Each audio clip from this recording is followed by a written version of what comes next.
Tonight, the first in our new series examining the policy questions of the ever-growing crop of 2020 presidential contenders. Lisa Desjardins begins our coverage with a look at the range of tax plans being pushed on the campaign trail. Front and center on the 2020 Democratic campaign trail, widening economic divide. Reversing this administration's giveaways to the top big corporations and the top 1%. It's a twofold push. Candidates are outlining new plans to reduce poverty and blasting the current Republican tax cuts, especially the corporate cuts, as giveaways to the rich. It is not moral, it is not acceptable, and it is not sustainable that the top 1/10 of 1% now owns almost as much wealth as the bottom 90%.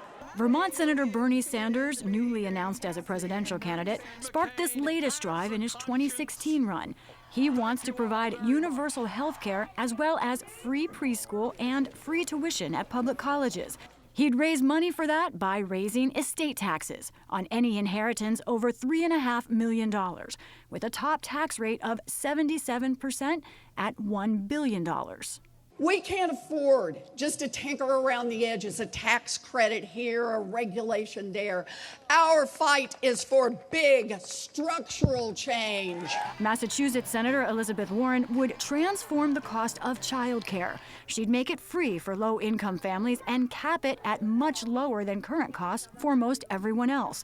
Warren would pay for that with a first-of-its-kind 2% tax on overall wealth or net worth above $50 million. An ultra-millionaires tax to make sure that rich people start doing their part for the country that made them rich. There is more. We will deliver the largest working and middle-class tax cut in a generation. California Senator Kamala Harris proposes a more classic middle and lower class tax cut. Anyone making less than $50,000 a year would see a $3,000 tax credit. It'd be twice that for families. Her pay plan? Eliminate some current Republican tax cuts. One thing Harris and another presidential candidate also tackle: housing and rent.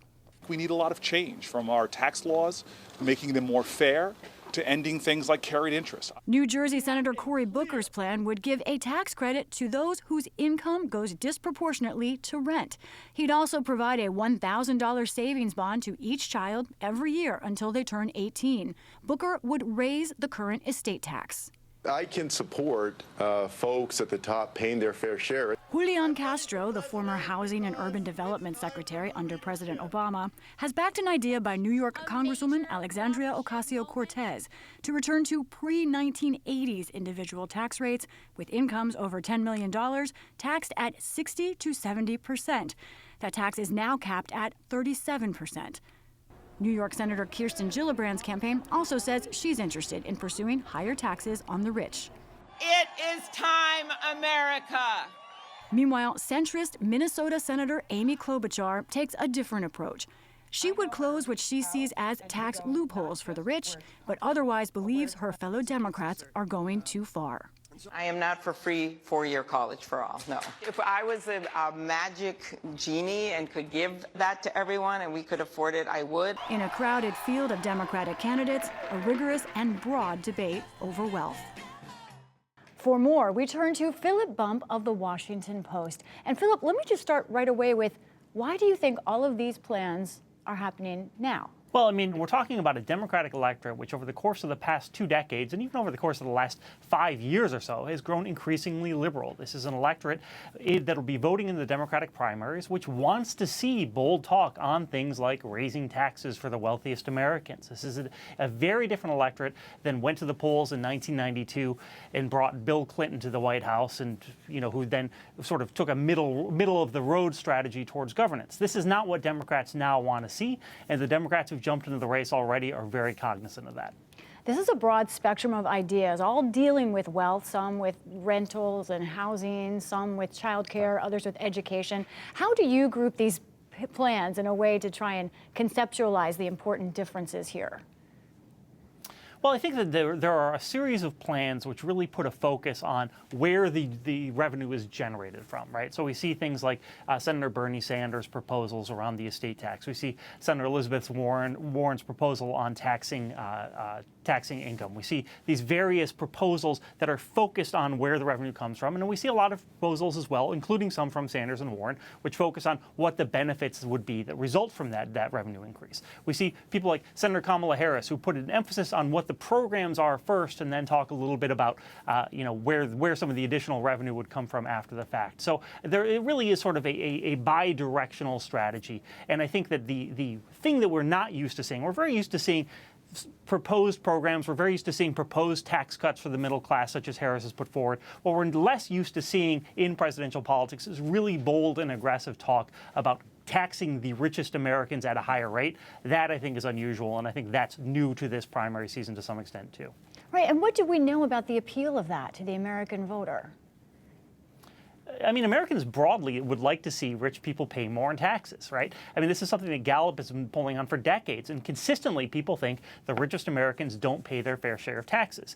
Now, the problem is, once you start actually talking about what that means, once you actually start putting forward proposals about taxation, it gets a lot murkier pretty quickly. So, for example, if you take Representative Alexandria Ocasio-Cortez's proposal to sort of a suggestion. I shouldn't even really say a proposal, but her suggestion that you tax people who have $10 million in income or more annually at 70%, that's something that actually doesn't poll that well. While you can ask people, do you think people who earn $10 million or more a year should see higher taxes? People, yes, broadly, a Fox News poll shows that that sort of taxation is very popular. But a very specific proposal like Ocasio-Cortez's doesn't fare as well because people start considering the numbers. So, that said, I think it is the case that some of these proposals that are being put forward that really do narrow pretty specifically on the wealthiest Americans are going to be ones that the Democratic base can embrace.